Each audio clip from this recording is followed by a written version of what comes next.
నేను MA 2018లో DSC రాసినప్పుడు MA Telugu SK యూనివర్సిటీలో జాయిన్ అయినా. నాది ఎంఏ తెలుగు 6వ ర్యాంక్ ఎస్కే యూనివర్సిటీ పీజీ అయిపోయిన తర్వాత లాక్డౌన్ తర్వాత పిహెచ్డి జాయిన్ అయినాను. అప్పుడు నాకు స్టేట్ ర్యాంక్ 20 పిహెచ్డి జాయిన్ అయినాను.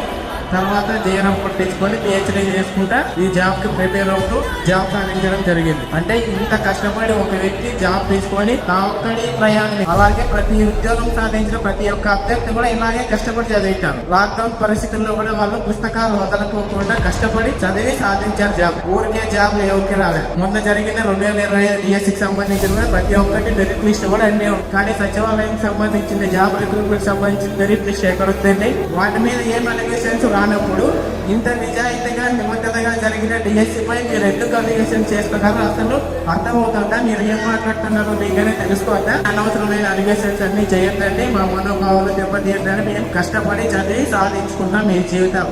కరోనా టైంలో మీరంతా కరోనా వచ్చి చచ్చిపోతామా బతుకుతామా అని ఆలోచిస్తూ ఉంటే మేము తోలమే స్వస్థానాలను మా జీవితాలు బాగుపడతాయో బాగుపడవని మేము ఆలోచించామండి. మా కష్టాలన్నీ చెప్పుకుంటే ఇంకా చాలా ఉన్నాయి.